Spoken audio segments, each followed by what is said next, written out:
CF42, State of Wisconsin versus Stephanie Achterling. The state appears through District Attorney Kevin Schmidt in person. Ms. Achterling appears in person with counsel Charlene Perrin. We're set here today in this matter for the sentencing portion of the case. The court did order a pre-sentence investigation report. The court has received that report. I have reviewed that report. The court also received an independent assessment from Independent Assessment Services, an alternate pre-sentence investigation report. The court has also reviewed that report. Victims' rights compliance. We are. Any victims going to be making a statement? Yes, Your Honor. Okay, we'll get to that momentarily. Mr. Schmidt, have you received and reviewed both of the pre-sentence investigation reports? I received it, I reviewed it, I have no corrections. All right, Ms. Perrin, did you receive the PSI Yes. from the DOC and any corrections or modifications for the record? No. Did you review it thoroughly with your client, Ms. Achterling? Yes. And she did not notice any corrections or any modifications for the record? No. She is currently in custody for the sentencing with you. We have one victim impact statement. I'm going to request that the victim please come forward and sit on the black, by the black table. You can either state your name for the record, or you can state your initials, whatever you prefer. My name is Mike McManus, Can you spell McManus, please? MC capital MANUS. Thank you. You may begin. First off, thank you for the opportunity to speak here. This is a case that's gone on quite a while. And I just feel like my property, my life, everything was violated. You came into my property, you took stuff that didn't belong to you and sold it for pennies on the dollar. You took sentimental things from me that I can't replace. You put a huge financial burden on me personally. You took a lot of things that were worth a lot of money. I had a outboard motor that I learned to operate a boat with. And to you, it was just an outboard motor. To me, it meant everything. My dad taught me how to use it, how to operate a boat safely. And you don't know this, but I spent the summer prior to that rebuilding that thing from the ground up. And new. And I was looking forward to using it the following summer. And I was notified that my stuff had been taken. I was a snowbird. I was in South Carolina at the time when you guys decided to take everything. And it hit me hard. And it really hit me hard when I got back up here for the summer. Damage to my camper, damage to my door, everything. I couldn't hire a moving company to do a better job than you guys did. You had to have made more than one trip, guaranteed. It just violated everything. And now I built a new house on that property, and it has a security system that I pay $45 a month for now. I never thought I'd need that here. This is the third time since my parents bought that property in '76. We've been burglarized twice prior, and I've also had theft from my vehicle on my property. I don't understand how it just keeps happening, and it's got to stop. I honestly believe that they need to be removed from our society for a little bit longer than what was presented, and I'll leave it at that. Thank you. All right, thank you.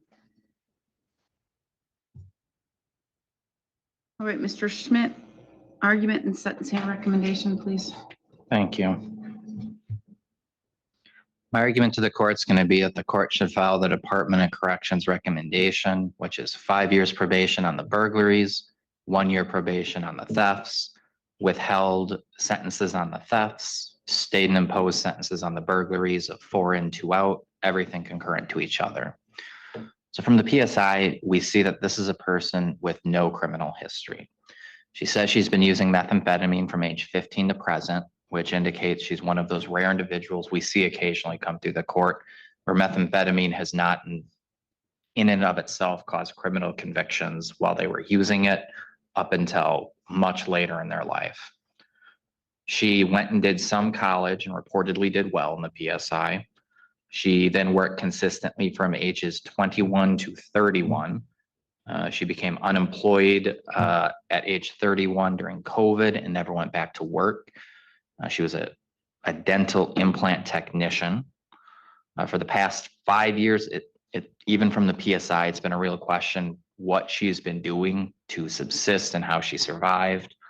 With her training experience she had, it's kind of hard to believe she couldn't have started up work again once COVID was over. Her job wasn't like a restaurant job where a lot of positions went away permanently. I actually have a lot of cousins who do similar work that work stayed through COVID. Despite her saying she's been using methamphetamine for 21 years and drinking so much alcohol, she blacks out. She questioned in the PSI whether treatment would benefit her. She says she might benefit instead from therapy. I suspect maybe what she's getting at there, she doesn't think she needs inpatient treatment, but would benefit from maybe something outpatient. That or she's talking about just therapy related to mental health. It's hard to say. At some point, this person started dating a man named Robert English. Robert English had a prior conviction involving receiving stolen property, where he was found with some burglarized property, and he said Kenneth Ochterling did a burglary and gave it to him. Kenneth said, no, I didn't. So Robert English got convicted of receiving stolen property. It was another case in roughly the same area. She says together, she and Robert English, I do appreciate in the pre-sentence investigation report, she talked about what they were doing, that they were just looking at nearby cabins, seeing which ones had the signs that this is snowbirds, this is people who aren't in their cabins all year long, and picked those to burglarize. She admitted that Robert was out doing that, admitted she went out and did the burglaries with him. She says while she was doing this, she claims she was high in methamphetamine and blackout drunk on vodka. She did admit to having multiple victims in this case. As a result, she spent 339 days in jail so far, starting on April 4th to present. This is her first run-in with the criminal justice system. Her DNA was found at 3 of the scenes. Property from 4 of the burglaries was found in that room she shared with Robert English at his mother's house. All of the burglaries were local. They're all in a close proximity to that location. And this is consistent with what she told the PSI writer with how they were picking targets and what they were doing. I think DOC is correct in that I think she is a low risk to reoffend if and only if the following 3 conditions are met. And this is why I think they said probation. 1, and this is the most important one, no contact with Robert English. I don't think this happens, or at least she's not involved with this if she doesn't meet Robert English. 2, AODA conditions. She talks about how the methamphetamine use and the getting blackout drunk tied into this decision-making. No doubt it's tied into her decisions to associate with people like Robert English. 3rd, and this also I would say this might be even more important than the drug addiction one, given what she described with using since she was 15, work. She needs to get back to work.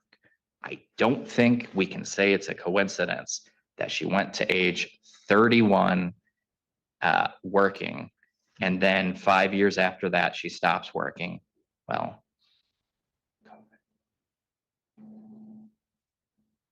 3 to 4 years after she stops working is when these happen, because these happened in 2024. I don't think that's a coincidence. I think if she's working and she isn't associating with people like Robert English and she's not using, this doesn't happen. We get people like Stephanie Ochterling occasionally on these PSIs, and it's always disappointing when we do.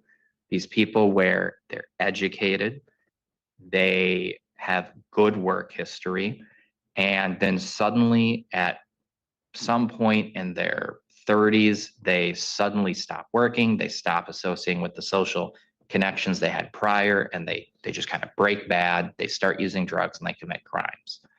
These are the people that have high rehabilitative potential. These stand in stark contrast to the cases we have where, we had somebody who is 40 or 50 and they have 5 years work experience at most to their name, where we know even if they weren't convicted during the time, we know how they were subsisting and how they were surviving. Stephanie Ockerling's obviously not one of those people. She has potential for being rehabilitated.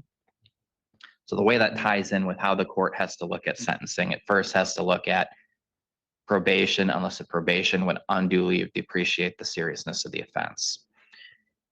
If Miss Ockerling pled out on day one and came here and said, give me probation, it would have depreciated the seriousness of the offense. What makes it not do that here is that she has 339 days credit. She's been in jail for a whole year, and that's been front loaded in this case. That is why probation does not unduly depreciate the seriousness of the offense in this case, because it's not just 1 year probation, it's more than a year county jail if you count good time. What does get us to the state imposed prison sentence on this, though, is the gravity of the offense in this case. This is her first offense. This is her first conviction. Studies, when you look at recidivism, say the predictive factors for whether or not someone's likely to reoffend in the future, the two biggest things are your age and what your prior history is. And prior history is really in her favor. That's why Compass says low risk to reoffend. You don't need Compass to know that. In this case, however, you can look at it on the one hand and look at the time frame of where these happen and say this is one streak of behavior, it's one pattern of behavior, and look at it from that way and come to one sort of analysis. A way that I think you have to not depreciate the seriousness of it is more than that. It was multiple victims. And when you break down the behavior, I probably think about this more than, say, a judge might. When someone does a burglary, it's not just one discrete act. You can't just wave it away and say, I was on methamphetamine, I was blackout drunk, we went and did the burglary, that was bad, I'm sorry for that. Because it's more than that when you do a burglary. So doing a burglary necessarily requires a whole lot of complex decision-making and logic and actions over a long period of time, because you need to make the decision you're going to do it. You need to find the targets that are soft that you could hit, pick a time to do it. You go and do it. Like Mr. McManus said, the nature of a lot of the property here, not just at his, but a lot of these, with the volume and the weight of some of the items, it would have took multiple trips or multiple people. So then you've taken the property. So then that part's done. After that is the part of, what do I do with it? Where do I put it? You have to necessarily think about those things. You have to think about which things do we like, do we keep, which things are able to sell, how do you sell this sort of item, how do you sell that sort of item. Selling and getting money for these things can involve a lot of different contexts over a long period of time. What I'm trying to get at is, anytime you have a burglary, every single case, it also necessarily includes criminal thinking, because there has to be complex reasoning and logic in how you dispose of the property, how you pick it, all of the behaviors that go into the action. So that is something important too, as well as a condition of probation. I think every single burglary case needs one of those conditions for, like, the thinking for a change, more recognition type treatment, something to deal with the cognition, because that problem exists in every single one of these. And it also shows why burglaries need to have, like, that state and imposed prison sentence here that DOC recommends. That 6-year, 4 in, 2 out sentence is important. I think with Stephanie Ockerling, it's likely to be a pretty effective deterrent. This is a person who today is 36 years old. She just spent a year in jail. It's all the jail she's ever done in her life. And now the court's saying to her, if you do it again, or you do even something lesser that gets you revoked, you're looking at 4 years in prison. I think we know that with first-time offenders, people who are not frequent consumers of the criminal justice system, those kinds of deterrents are very effective. So I'd ask the court to follow that argument. I think it's the best way to make sure this doesn't happen again. I think with the year jail and with the state imposed prison sentence, the offense is not depreciated. I think the court has meted out the big sentence that was already necessary on the person who obviously masterminded this with Robert English when it did the prison sentence consecutive to his revoked receiving stolen property sentence. I think the 339 days she's already sat now and the state imposed prison sentence accomplish the same objectives here. Thank you. Thank you. All right, Ms. Perrin. Thank you. We do have one person who wants to make a statement. That would be Pastor Goodwin. Very briefly, you can come up here and provide a statement.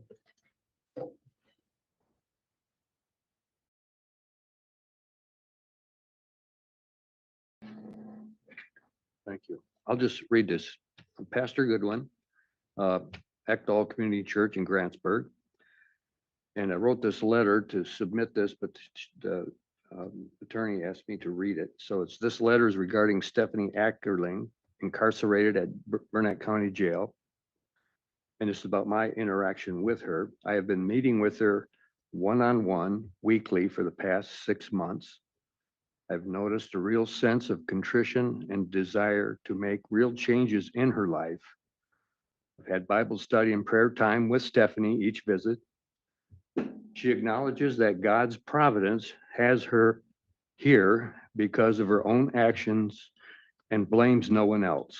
She has no church or religious background in her life, but has really responded to what the Lord has been teaching her through Bible study and religious services here in the county jail. And so I just give my opinion of her is the thought of her recommitting any of these crimes. Just she's come to be like a new person. She's very intelligent, and I would recommend that probation would be warranted. Thank you. All right, thank you. Your Honor, I have some certificates and another letter. Should I give them to the You clerk? can just give them to me. Okay. Thank you.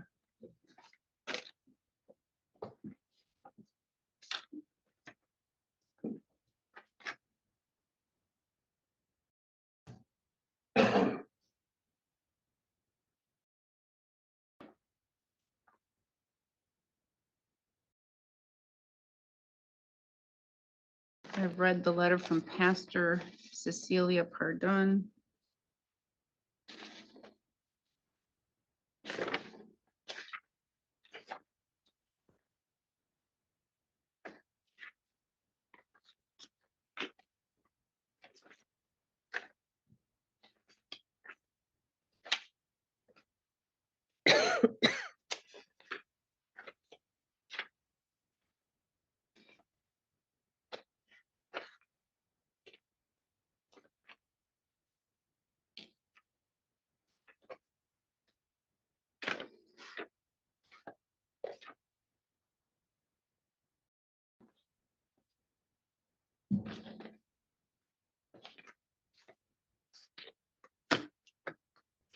All right, I have reviewed all of the certificates. There are many.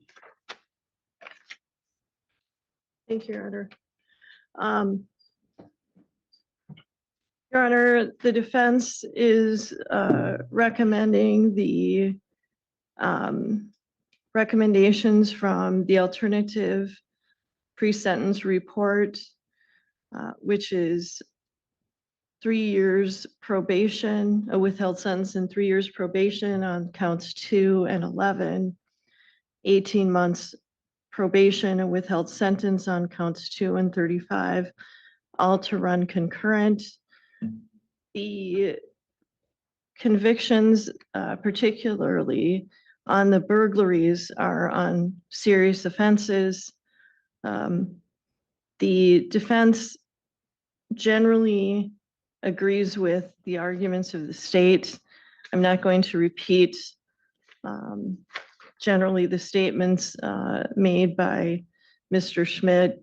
I wanted to highlight some things about Ms. Achterling from both PSIs. I noted a few things that she kind of did in both PSIs. She talked about her childhood as being basically a happy childhood. Sounds like there were some challenges, but she characterized that childhood as happy. She spoke about some rough times in that relationship with Mr. English that included some abuse from him, some substance abuse. But interestingly, she didn't blame her behavior on anybody. I think that speaks to her ability to correct her behavior, as Mr. Schmidt alluded to in his argument. So I would ask the court to consideration.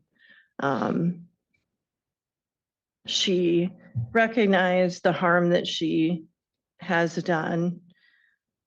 She understands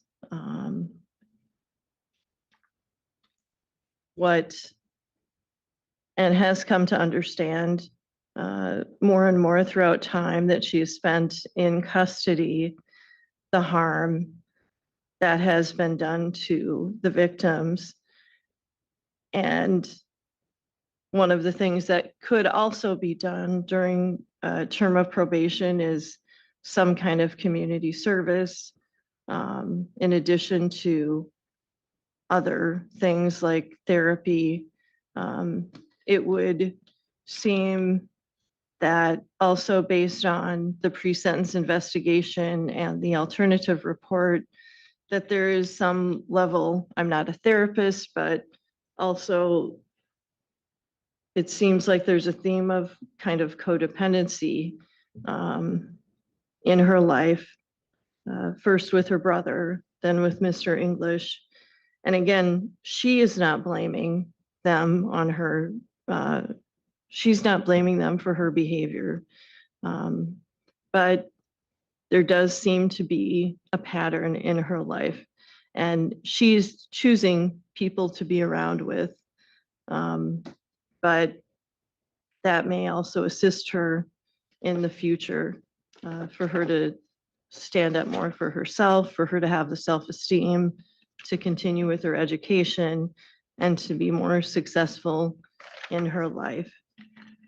Because of her lack of prior history, because of her prior success in life, her lack of blame of others, her acknowledgement of the seriousness of what she's done, her potential for correcting her behavior. We do ask the court to withhold sentence and place her on probation. I understand the state's perspective on the imposed and stayed sentence. However, there are also reasons for the court to withhold sentence and have some measure of an ability to impose a sentence when the time comes if there is a revocation. I'm optimistic that Ms. Achterling would not be in that situation based on getting to know her over the last year. I can't imagine that would happen. I'm very optimistic for her and hope the court will adopt one of the recommendations here today. And I believe she has a statement she wants to make. All right. Ms. Acterling, if you're going to read a statement, please make sure that you can read it slowly and enunciate your words so that both myself as well as my court reporter can hear and understand, okay? Okay. Your Honor, thank you for allowing me the opportunity to speak today. I know how it feels to lose something that cannot be replaced. And I know that knowing that I caused the same hurt to another person and their family and how it affected them and their family deeply breaks my heart. Nobody deserves to go through that kind of pain. I understand that saying I'm sorry doesn't make up for the peace and security the victims once had. My actions were unexcusable, and I deeply and truly apologize from the depths of my heart. Before coming in here, I was going down a destructive path, and being brought in here has saved my life and forever changed my life. While being in here, I've attended all the groups that were offered to me, which has given me the tools necessary for a better future. Because of the situation, it brought me to God and to accept Jesus Christ as my Lord and Savior, who has given me a new positive and healthy outlook on how I want to live my life. With that being said, I want to thank you for saving my life. I plan on finding a church in my community if given the opportunity to return home. I want to continue on the right path with God on my side and following the guidelines and help given by probation. And I'll continue to maintain my sobriety through finding support groups in my community. I also want to get stable employment and continue to improve my life. I'm committed to following all the court requirements. Your Honor, I respectfully ask the court to consider my efforts to take responsibility in the changes I've made and will continue to make while determining my sentence. Thank you for taking the time to listen. Thank you.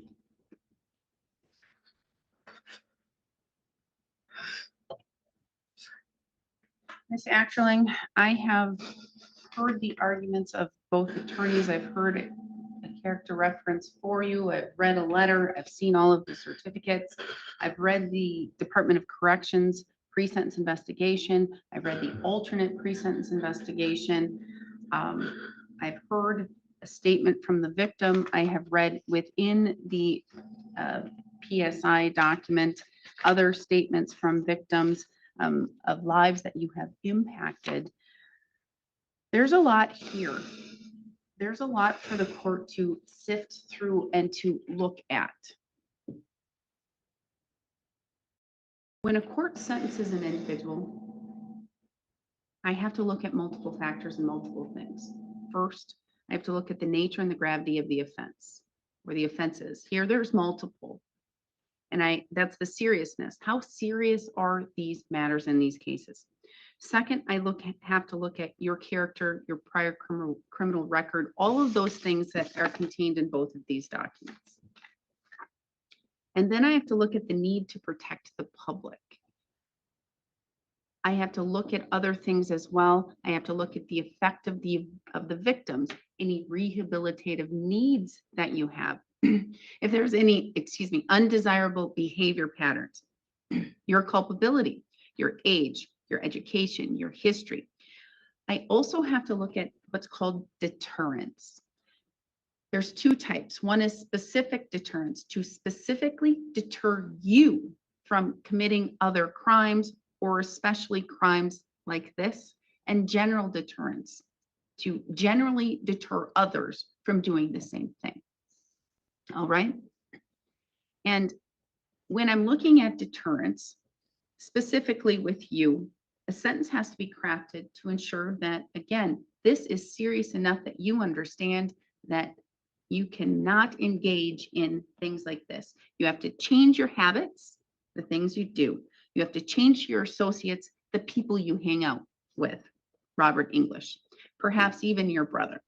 You have to change yourself. All right.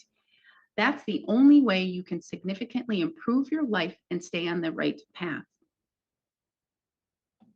You have to surround yourself with people who have the same alignment of any desired goals or any other positives, people that can greatly influence you in a positive way and not in the negative, how it's happened the last few years, all right? With general deterrence, I have to look at generally deterring others from, again, doing the same or similar crimes. We live in Burnett County. I live in Burnett County. You do not. A lot of the people in this room live in Burnett County or have a vacation residence. There are so many vacation homes in Burnett County. You're from Minnesota. You have no connection to Burnett County except for Robert English and his mother and her home here. That's your only connection. And you're shaking your head up and down because that's true. Yes. Okay. But Burnett County, it's a small county. In the winter time, in the colder months, other than having snowmobilers and those things and ice fishermen, when we have nice weather to do so, nice snow, we have a population of about 18,000, 19,000 people, okay? In the summer, when we have all of the people who come and have all of their vacation homes, because we have many, many vacation homes, our population skyrockets, okay? We can go up to 80,000 or more people in this small county during the warm months. That makes all of those vacation properties, all of those homes with snowbirds and people that go away for the winter, vulnerable. And it has. We've had multiple strings of burglaries. And as it's been stated in Mr. English's sentencing, he was part of a crew or himself that engaged in multiple burglaries over multiple times and years. And now you, since meeting Mr. English, joined forces and you burglarized multiple homes in Burnett County, homes, and by homes, I mean vacation properties, cabins, those kinds of things, multiple places, and some multiple times for one place. And that is victimizing an entire community. That is putting an entire community in fear. Because when you burglarize somebody's home or somebody's vacation property, their cabin, etc., you're not just. This right here is the turning point. The judge is expanding the impact from individual victims to an entire community. That's powerful. In legal terms, this strengthens the argument for a harsher sentence because it shows widespread harm, not just isolated incidents. And notice how the judge reframes burglary, not just theft, but stealing peace of mind. That hits different. Do you think crimes like this should be punished more harshly because of the fear they create? Taking away from them property. It's more than just personal property. It's more than the fishing gear. It's more than the ATVs, the UTVs. It's more than the motors. It's more than, the tools and all of those things. What you are taking away from people is their peace of mind. You are taking away their security. You are taking away from some people their home away from their home, their place that they come to decompress, to de-stress, to enjoy life, and to get out and to enjoy what Burnett County has to offer. And the more that we have individuals like yourself and like Mr. English and like your brother coming in and destroying that, the more you are destroying Burnett County's ability to have tourism, to increase their ability to support each of the people that reside here in Burnett County and make this home. So your impact of burglarizing one property or two properties or three properties or one more than another, you are impacting more than just 3, 4, 5, 6 families. It's an entire community.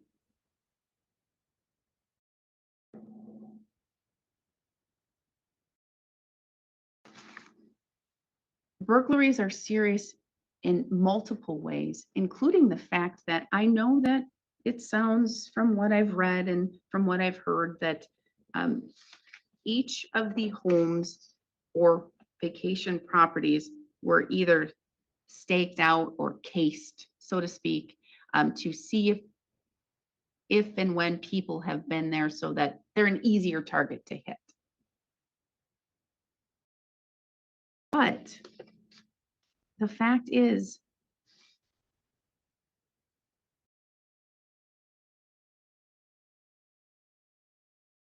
that it's this crime, it can be defined as serious also because even though you staked them out, you cased the joints, you did the things and thought that people were not going to be there.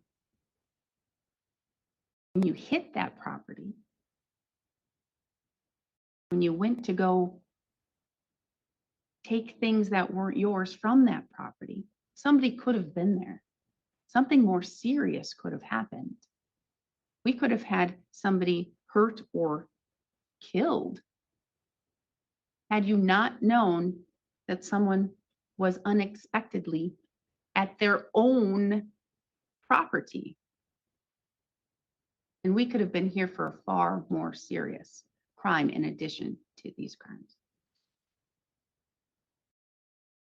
Now, I've reviewed and read all of the information and all of the facts and about you. Other than starting to use substances at a very early age, and it sounds like, I'm not sure if I gathered this correctly, but your brother may have been an influence. That's what I've read or gathered from these documents. But it seems like, other than that, you had a pretty good childhood. You have a mother who's been protecting you and being there for you for your whole life. And you're kind of shaking your head up and Yes. down. And you didn't have some of the traumas that I see of other people sitting in that chair. But for the fact that you perhaps had some issues and you decided to use substances and alcohol at a very early age, I don't see the reason as to coming down this path or finding Robert English. Because all in all, I've heard really good things said by the district attorney that up until the age of 31 or so, you were doing well, you had good jobs, you did things, you were a good daughter, you had all of the positives. You lost your job, that happens, but usually people then go, okay, I'm going to gather everything up, I'm going to look at a different career, I'm going to do some other education classes, or I'm going to get their certificate, and I'm going to do this instead of that. But instead, you allowed negative associates in your life and people to kind of help change your path. They were your choices. Wasn't a mistake. You made the choices to associate with individuals that you probably at the time knew you shouldn't.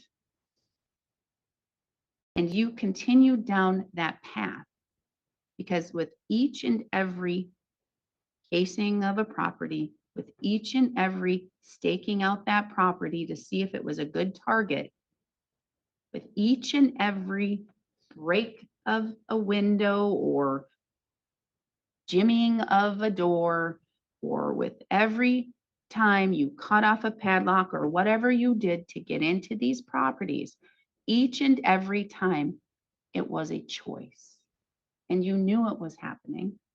And then each and every time you came back with your loot, your treasures from other people's properties, You sifted through them like they were just found or abandoned property, and you took what you wanted and you decided what to sell and how to sell it and who to help sell it, and you brought other people involved. You had other people involved in this, or other people were. But each and every step was a choice. You could have walked away. You could have said no. You could have told authorities. You could have told your mom. You could have told somebody else. You could have done anything at each of the specific dates and times and steps that could have prevented further loss from other people. But you didn't do that. You waited until you got caught. And there was a huge investigation.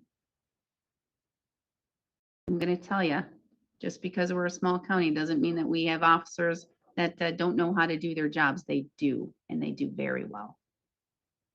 Because this wasn't an easy thing to pinpoint and to track and to find and to determine. So I need to look at protecting the public, and that means I need to protect the public from you and from behavior like this.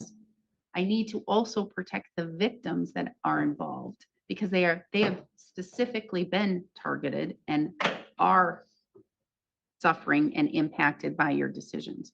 So I have to look at that. But the state is correct in the fact that the law requires that I look at probation first. Probation is the first thing I have to look at.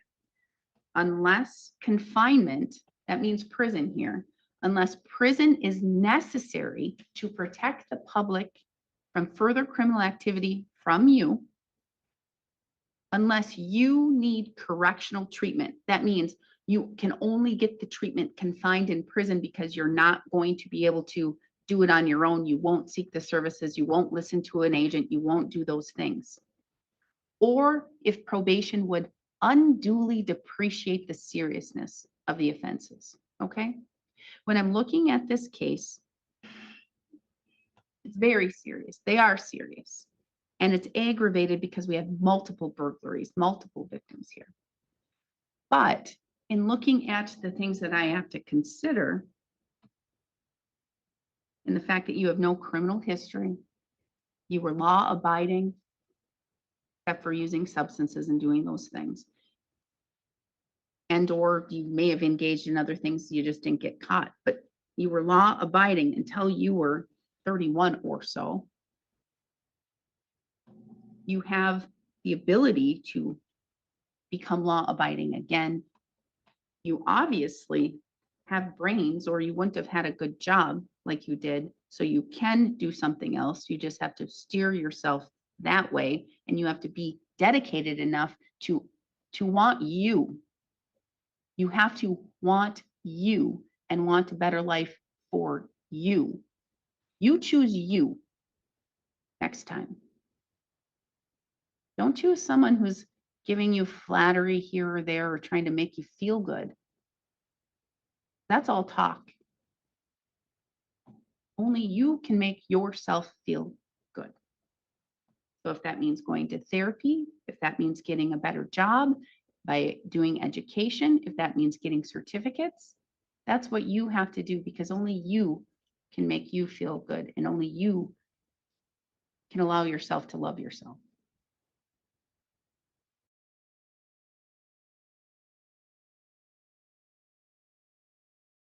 Based on the totality of the circumstances, I'm going to craft my sentence this way. And there's going to be the necessary protections for the public in general, as well as for the victims specifically.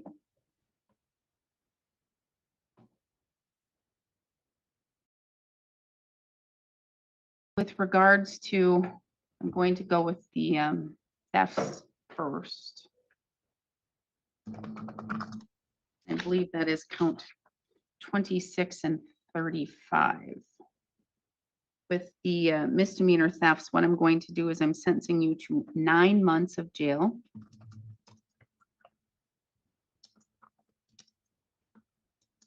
as a sentence.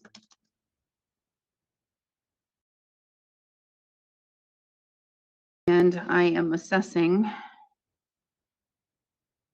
$443 in fines and fees.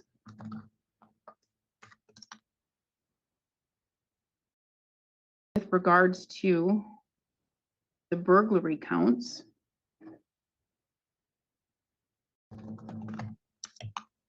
I am sentencing you to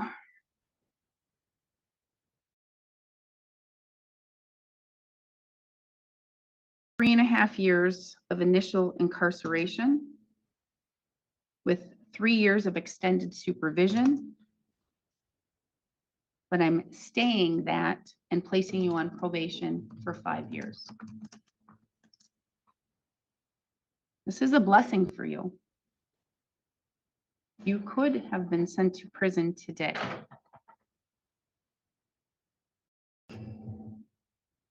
With the burglaries, what I'm going to do is I am going to order that there be 1 year of conditional jail with credit for the time she has already been serving.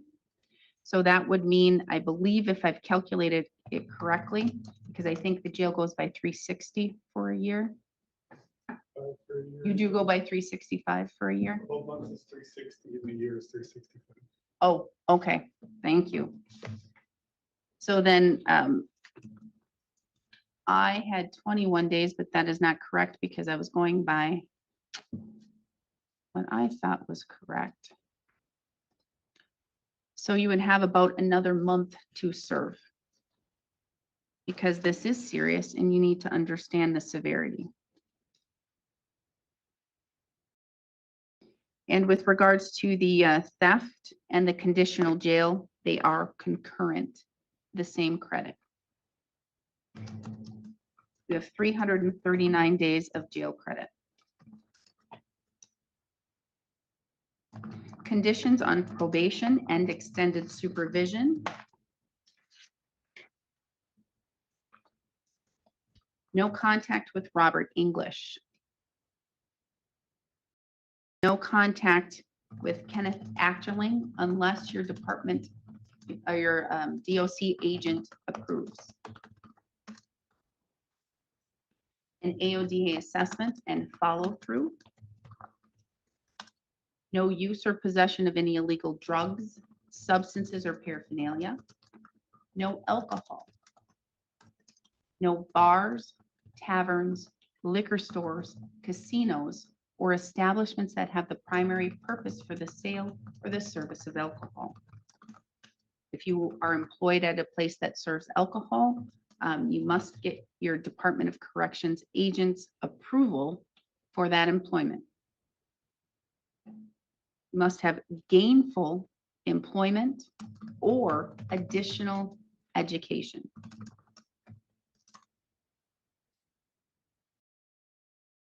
Regular testing. And so you know that the no use or possession of illegal substances, that does include THC. Even though you're living in Minnesota, you may not use THC, even for medicinal purposes.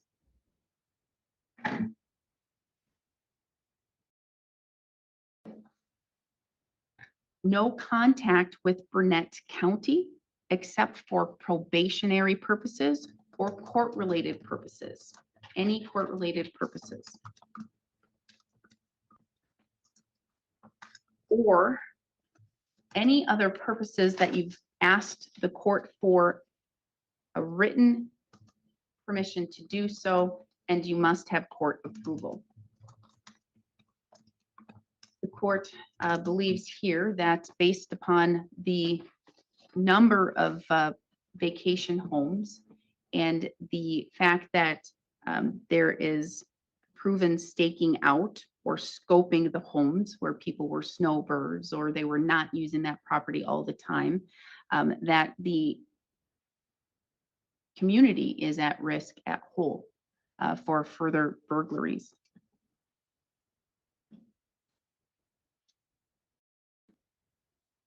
You may not have contact with Robert English's mother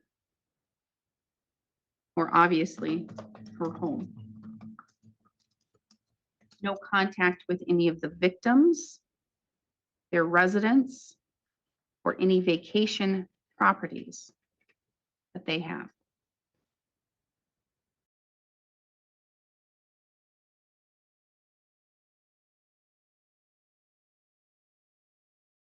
"15 hours of community service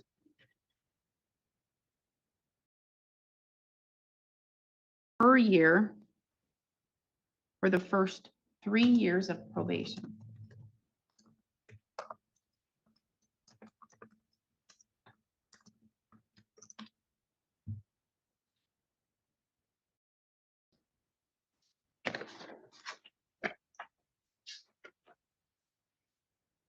Any program that your agent deems necessary.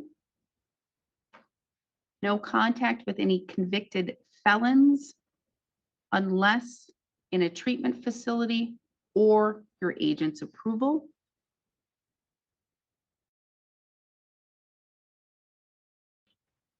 You must reside with your mother until your agent approves otherwise.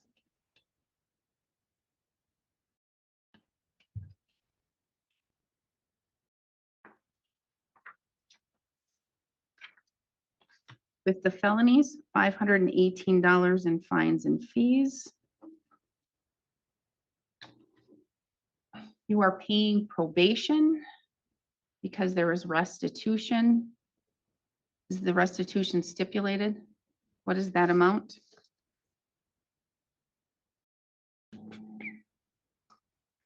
Bringing up the supplement submitted to the court real quick.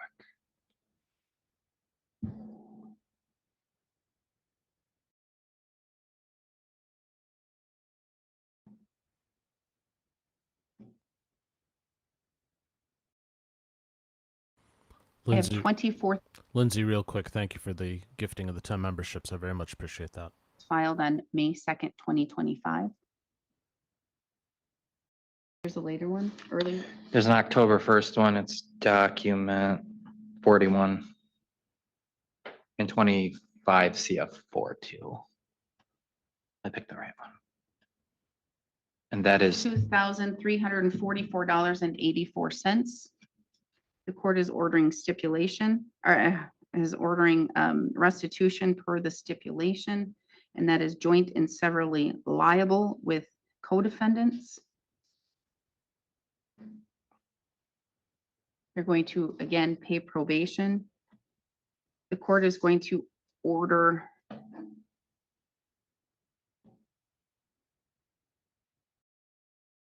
$500 per month in payments. The payments will begin, I'll give you a grace period because you have another month of conditional jail and you're going to need to get out and try and look for employment. It will begin August 1st. That is a condition of your probation. If you fail to make your payments, you fail to abide by your conditions of probation, then you could be revoked and you could be sent to prison. It's very important. If you don't have the ability to pay $500 per month, the court is going to have a restitution hearing restitution hearing. You'll come to restitution court and you will advise the court as to why you are unable to pay that amount per month. And there could be consequences, which could be additional conditional jail and or revocation.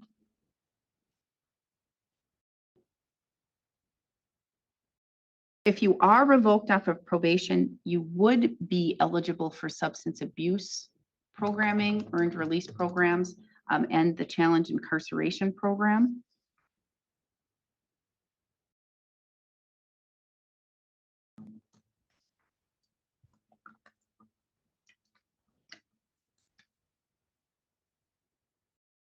You have 20 days to appeal. Should you fail to appeal within 20 days, you do lose that right. Failing to pay your fines and fees, not only will the court enter a civil judgment against you, but you could, the court will issue a warrant. You could sit up to 6 months in jail. because you are still on probation, that would be extraditable from Minnesota to Wisconsin. I need your DNA. The jail will make sure that they get your DNA. In a case like this, I'm not certain if you'd be able to have it expunged from the system through a written letter to the Department of Justice. I don't think this is a felony that you could do that, but you certainly can try. So you would need to do a written letter to the Wisconsin Department of Justice, not to this court. 339 days of jail credit. May no longer use or possess a firearm for life. No voting in any election until your civil rights are restored. Mr. Schmidt, what am I missing? The only request I'd make is for the no contact with Robert English's mother. If we put that by name, Diana Bellinger, just because I think she's going to be going to a jurisdiction other than here where they might not know who that is. Thank you. So that is very important to have. Diana Bellinger, mother of Robert English. And that means any residence that she has. So if she moves to Minnesota, you still can't see her in Minnesota. Anything further? No. Ms. Perrin. The only thing I would note for the record is she may not know the names of the victims. She may not know their addresses in other locations. I'm just noting that for the Will go record. in her records so she would be able to have those, Okay, I believe, because Department of Corrections will be able to provide that to her and let her know who she cannot have contact with. I don't think they'll they won't give her their addresses specifically, but perhaps they might say Edina. Okay. Anything further? no. All right. Then you have additional conditional jail to sit. Once you are done with that, you're going to need to make sure that you have your probation set up here, and then they'll transfer it to Minnesota. Again, you are required in order to live with your mother until Department of Corrections otherwise determines appropriate, okay? All right, Thank you. then we are adjourned. Thank you. Okay.